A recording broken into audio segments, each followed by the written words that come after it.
G'day folks. Well, over the years we have filmed hundreds of incredibly talented people across the world. Many of these artists have gone on to produce their own videos as well. We hope you enjoy this great lesson from one of our Colour in Your Life artists.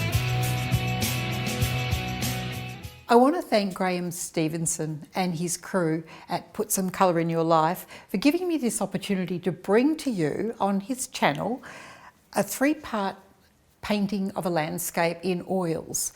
I'm going to walk you through, there'll be 3 videos in total. The first one will be quite detailed as I've got tons of spare camera people on hand, whereas the last 2 will probably be voiceover, and I'll probably speed up some of the footage as well because the painting goes on for hours and hours, but I'll make sure that you hear all the important information and instruction as we go through it. Let's see if we can get this painting going.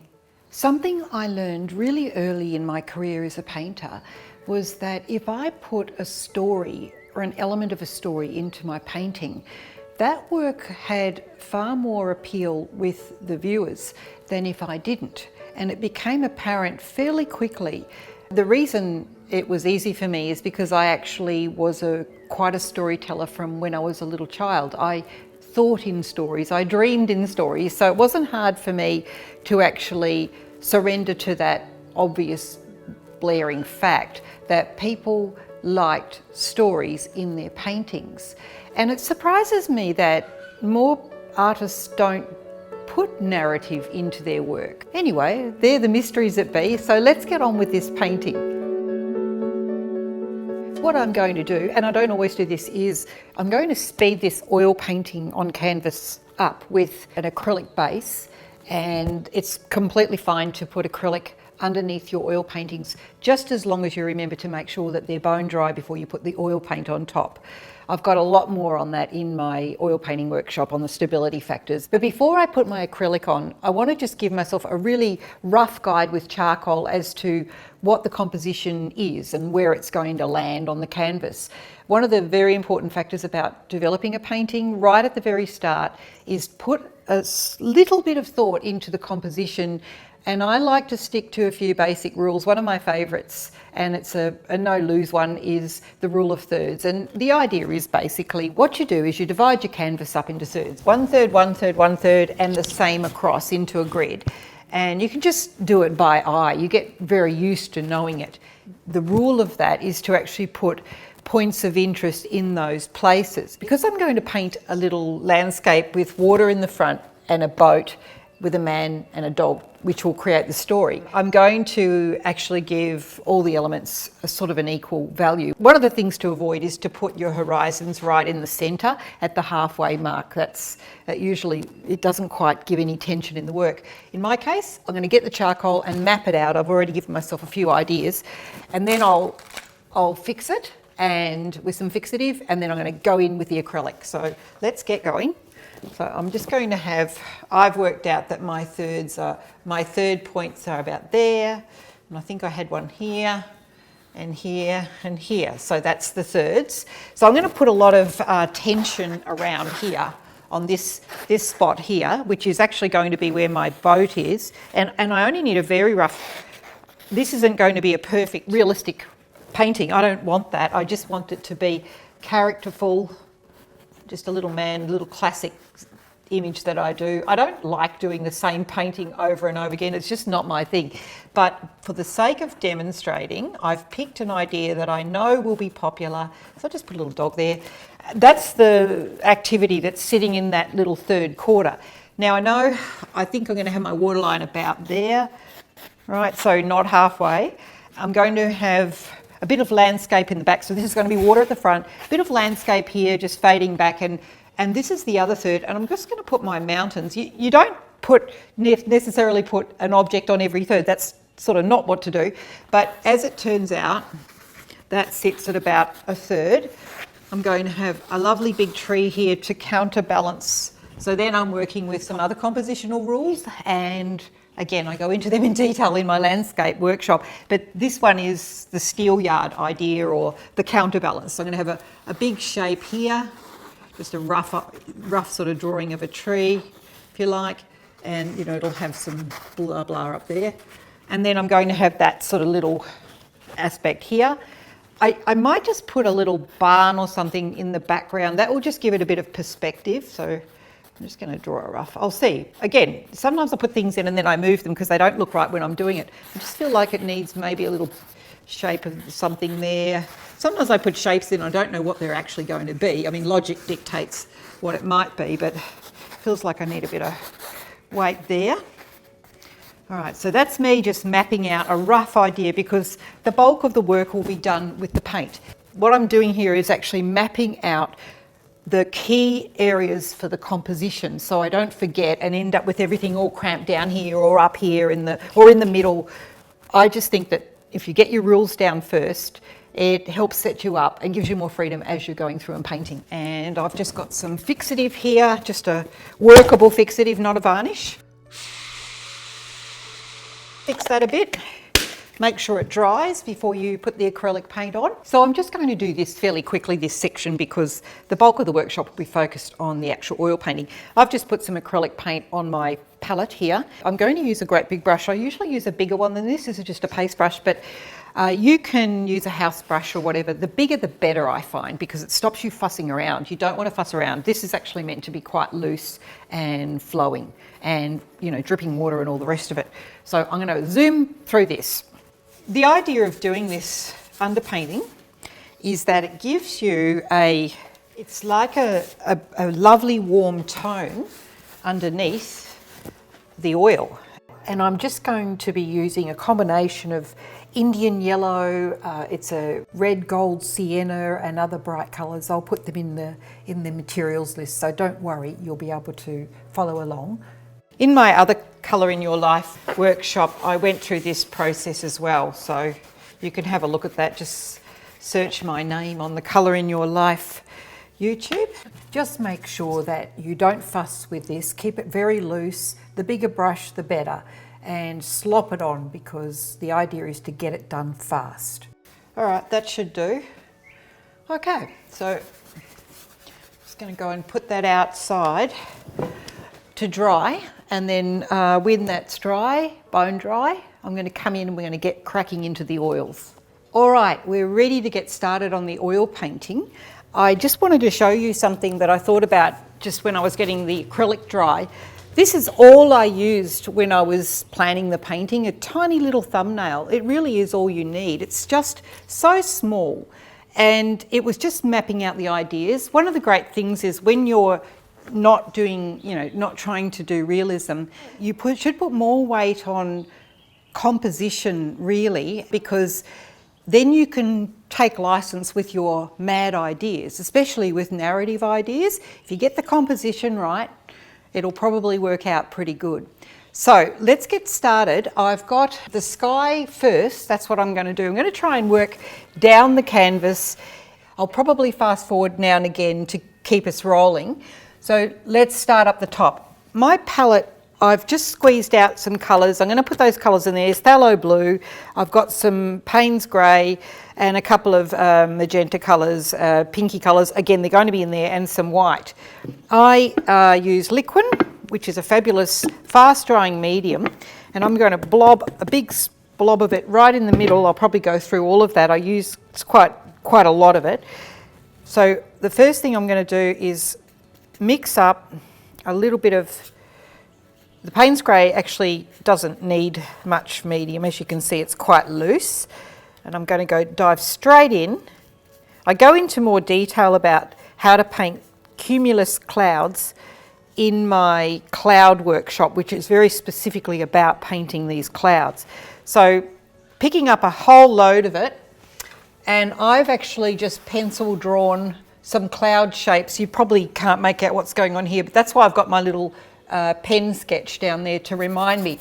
And my method for this is just to use some really strong Payne's grey in the base of the clouds. I know I've got trees and things there, but I'll find them later on. And I'm just putting that Payne's grey dark colour where the rain might be down in the bottom of the cloud. It's a little bit dry there, but that's okay. I want it to be fairly thin, and it'll be peeking through. Just scumbling it away there. Okay, and Normally a painting like this would take me about 3 or 4 days, but over a period of time to do. So as I said, I am going to be moving fairly fast through it. I have terps ready so I can just wash my brush out. I just wanted to clean that off a bit. I'm going to go in with a bit of white, titanium white. Okay, and just straight in at the top. There's so many different ways to paint clouds. This is just one of them.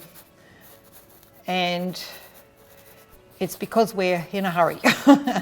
Okay, I'm going to find this one here. I find that clouds are best painted in oils over a couple of days because it's best when it dries off. You can then come and really touch up your highlights. So I'm just putting some top fluffy clouds there. I think I might be going into the tree a bit there. All right, we'll keep them nice and dramatic for now. Payne's grey is quite an inferior colour, so it doesn't take much to knock it back into a lighter tone. All right, so I think I'll just to there. Wiping out with my rags. I do a lot of wiping back. Often I do the work with just the side of the brush like that. I'm just blending a little bit, but try to move around. Don't make it just one big, blurry blob. It doesn't do much service to the forces of nature like that. Okay, so I've just brought a bit of light colour now. I'm going to leave them quite dramatic for a minute, and I'm going to move away from those clouds and into the sky. Now I'm going to mix my phthalo blue into the white. I'm just going to use this for my sky colour. I use different colours for the sky, but phthalo blue is so strong. It makes a big mess. Look at that. I only had a scrape on there and it's made that beautiful blue. So I'll bring that white in and really splodge it around. So I think you've got to be just very careful. You're probably better off starting with a pile of white and just putting a tiny bit of blue into it at a time. It's very strong. It's got a very strong staining capacity. In the top of the sky, I want it to be quite strong. People use different blues. You can use, I've got a lovely one called Tasman blue. That's a pre-mixed colour. Some people use cerulean, or they mix their colour with cobalt. But for this one, this phthalo blue with just white gives a lovely bright sky. I'm going to make it quite strong in the top, and I'm going to be grading it down as it goes downwards. All right. Just really mix it up. Okay, put a bit more liquid in. And I'm going to be needing a lighter colour as it goes towards the horizon.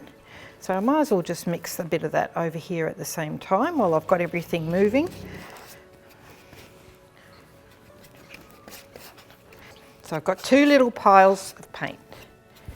Okay. Now, clean your brush. Make sure you've got no grotty business in it. And I'm going up into the sky. Straight in.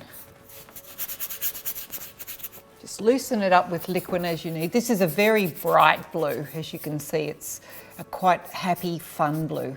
You can drop it back down, as I said, with a little bit of the either ultramarine blue or cobalt blue. Okay, so I'm just going to stay with this one tone up here at the top to keep it easy. Right, and I'm going to hit up against, just touch on that white.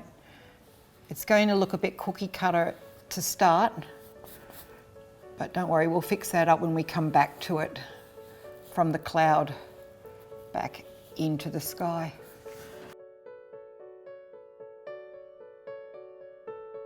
What I'm doing is I'm just going, I know there's going to be some clusters of tree foliage in there, so I'm just sort of going around them a little bit and keeping loose.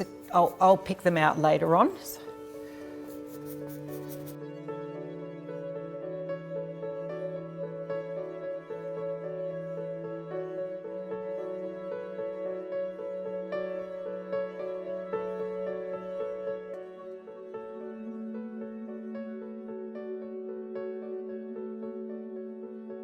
What I want to do is just I want to point out that I need to drop the grade down of the colour as it comes down. So what I do is I pick a point where it's going to sort of start to change. So and I run it right across. So I'm going to say I'm going to drop the grade, the tone. It's the light and darkness of it, about there. So I draw myself a bit of a pretend line. It's a good place to do it there because I've got the cloud there, and it's about there. So it's going to drop down there. Then I can either start down here and work back up from the lightest tone at the horizon and work up, or you can sort of bring a mid-tone in and then go to a light tone. Because I've got my light tone mixed on my palette, I might just go down. I know it's a bit of mucking around, but I'll start with the light tone down on the horizon. And that is here. And I've just put in a little bit of a mountain range, which I've just invented across there. Put a very light tone there. Again, it's totally out of the imagination.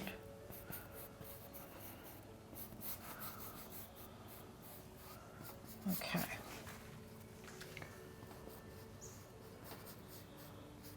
I think after painting landscapes for decades, you end up with a kind of a metaphor of a landscape in your mind, and that's why I can do things out of the imagination, but I do refer back to pictures and photos because otherwise everything would just look the same.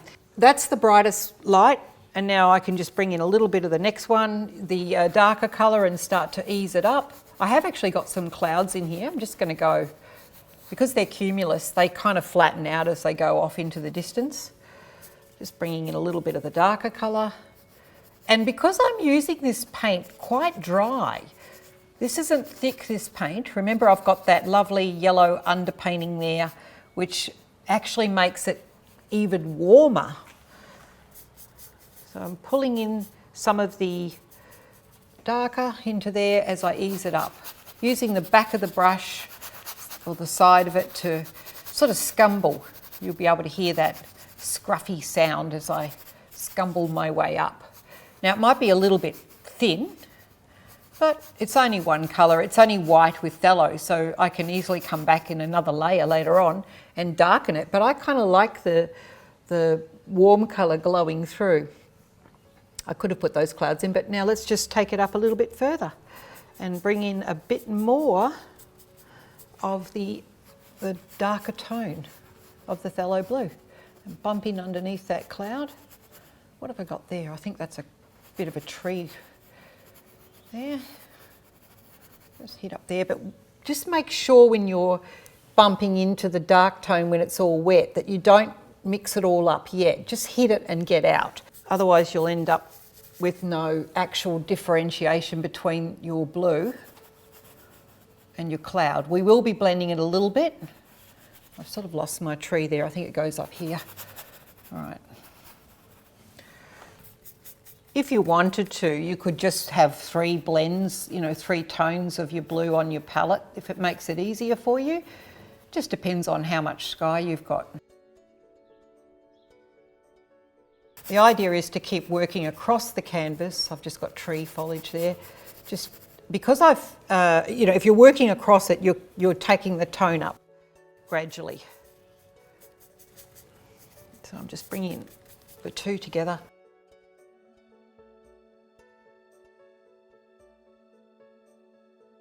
And because I have done, the fixing of the charcoal, it doesn't matter if I, see how I'm just going over, because it helps, I can blend it better if I can just go straight over it. You don't have to fuss around trying to go around the edges there, just go over the top. But the paint is thin, so it's not going to affect us. Don't completely blot it out. You can see what you're working with there. I need to stand back and have a look at how I'm going. All right, so now just quickly pop those clouds in, wiping, just a bit of white.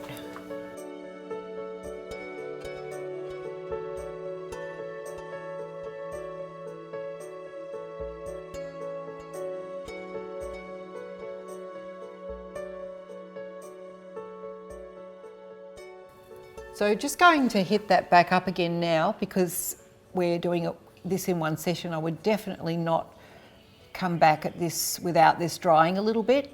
but we need to get it done. So I've come in with a bit of neat white, and occasionally you'll get the clouds sort of disappear into the sky like that. So you can just sort of blend them out, and then you'll have very crisp areas. Right. What I do is the next day is I always wait till this is dry or fairly dry, and then I'll come back with a little bit of beautiful yellow, put that into some white, and it really gives it a boom, a beautiful highlight into your whites. So, as I said, just not too much blending. Just remembering that clouds are not just one big fluffy ball, they're a sort of a whole lot of shapes all in one. Just going to blend that out at the bottom so that it's a bit of a disappearing shape. Whereas sometimes you see clouds just zooming off. Now don't go back in with all that paint on there because it'll put the stain into your blue. You're better off to clean your brush and then bring it up to meet it. All right, we're just going to keep it loose. Really feel like I might come back to those clouds towards the end of the painting and just touch them up.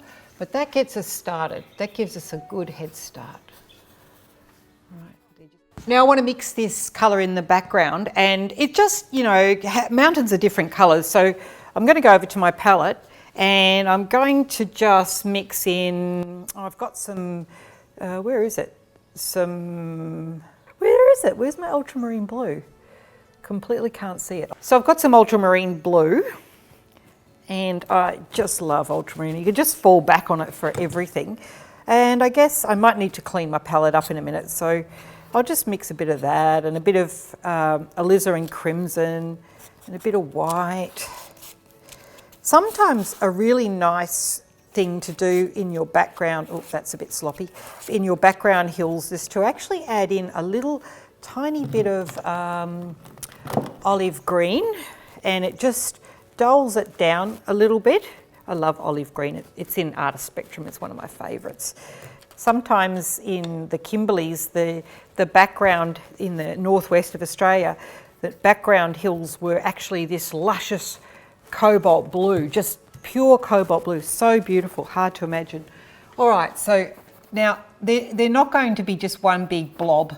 So if you watch what I'm doing here, I'm pushing up and I'm hitting that wet sky. One of the good things about working wet in wet is that you can utilise the blending of the wet layers. So in this case, I've got the horizon sky.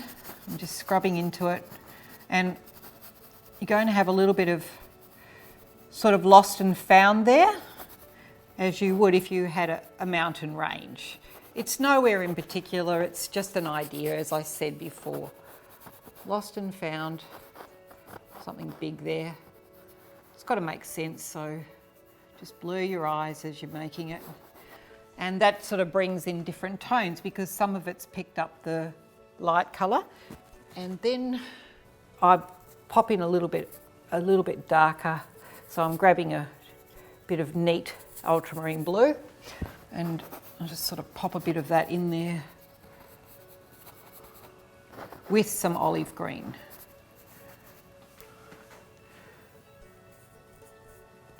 Get the two colours together. And because that's wet, it's just mixing into the existing colour, and it sort of creates a little bit of a different texture. Because you've got, again, the yellow underneath, that warmth comes through, especially if you're painting. Look at that, that's quite dry. See how you can hear that? That's scrubbing the paint on. And I'm using what's underneath. So it doesn't necessarily have to all be painted. The only thing is I've got drips there, so I'm going to have to get rid of those. That wouldn't make any sense in the background. Right, but see how that allows those light areas probably have a look really close. See how you can see those really light areas coming through? So it's the colour underneath, but of course the tone in the background would be lighter, so I have to remember that. But if I wipe that back, you see how you can get... You've got to remember though that in the distance the colour will be cooler and it will get warmer in the front. So I don't want it to be, you know, really warm, so we do need the paint to be covering it. Coming back to my palette, I have to think about changing the tone and bringing it forward, and I've got to decide what I'm going to do here, whether I'm going to put a tree line in or something along those lines. I think I might have a sort of a value change here where it could be a line of trees or something, just to make it a bit interesting. So I've got my palette knife and I'm just pulling across. Right, so I'm just going to put that in there, just with a brush, scrumbling it in. And I'm thinking that might be a tree line of some sort, maybe. I don't know, we'll see. I make it up as I go. Getting a bit more olive green. I think I'll lighten that olive green. Right, so I'm just using olive green and blue, ultramarine blue, and I'm putting a bit of white in it. You can barely see that, and that's exactly how I want it. Just very faint. So I've kind of established a dark there. I think I like that. It just feels like a little distant row of trees. I think I might now bring some sort of foregroundy colours in, and for that I'm going to clean my palette back a little bit because it's such a mess and I'm using up all the space.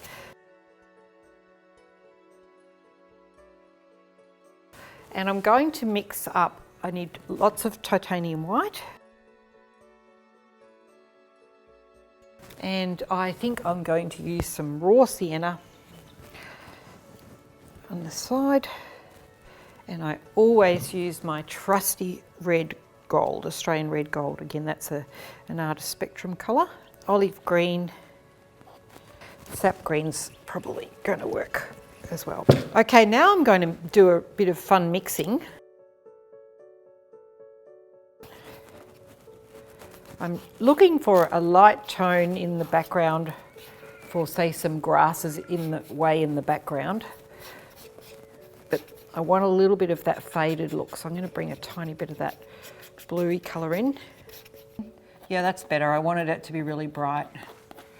That's better. All right, so just get that across there, keeping it across. Just using the palette knife to speed things up a bit.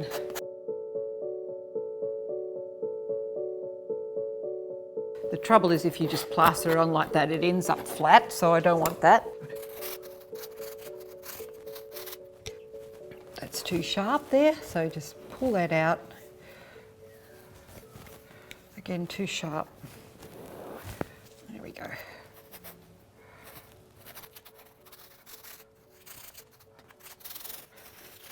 Now I think from my idea I had a sort of a bit of a jutting piece of greenery there. Might switch brushes, and I think I'll dive in with a bit of olivey green and say a darker value, just to keep it interesting. A bank of trees or something across there. Where's my olive green? Olive green, raw sienna, earthy colours. It looks like a bit of a mess and not much as you're going, but it comes together when you start sort of moving. You've just got to keep going. Don't worry about getting things perfect when you first start. For example, I can just go up here. I'm using a bit of blue and a bit of olive green, and I'm just going to throw in just a bit of foliage shapes in there.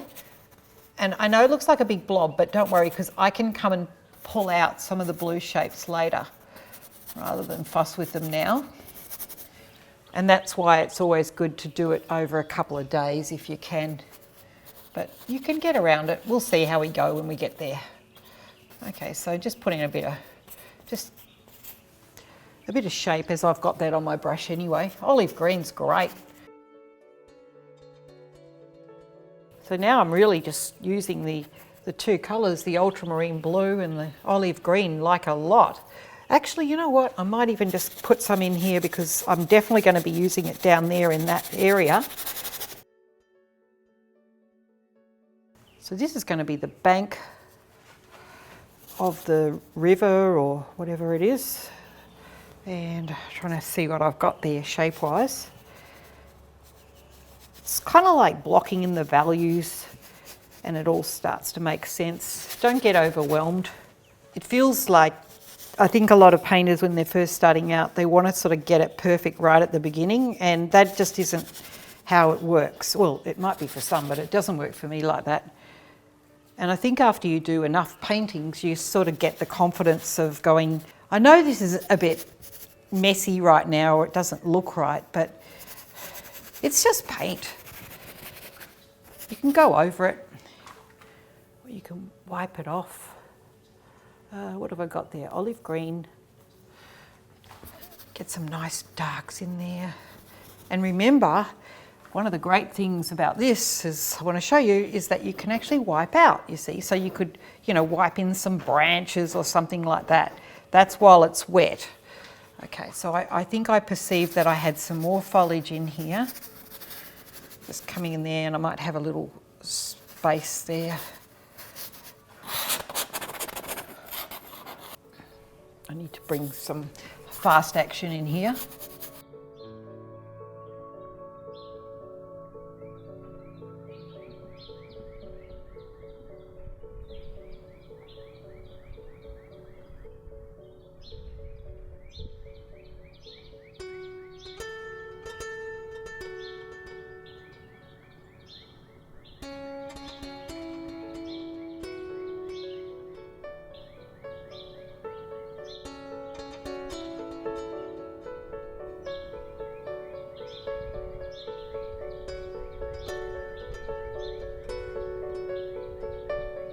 Well, that's the end of part one of this 3-part special for Put Some Colour in Your Life, where I paint an oil painting from start to finish, every step. There's 2 more parts coming, very interesting and fun. So stay tuned for those next. And don't forget, I've got other oil painting workshops and acrylic and watercolour, which I teach online. You can go to my website, the link should be below, and you can have a look at what's on offer. But one of them in particular is a lengthy and comprehensive oil workshop that covers just about everything you could want to know about oil paint. Especially good if you've never painted in oils before, or you just need polishing up on your skills. I cover everything from the technical side of, it's fun though, don't worry, it's not boring. What's in the paint, the history of it, as well as the pragmatic stuff, because we paint a complete painting, but we do it in real time with very detailed instructions. All right, let's get on to parts 2 and 3 of this special oil painting YouTube workshop. And don't forget, in the meantime, put some colour in your life. See you soon.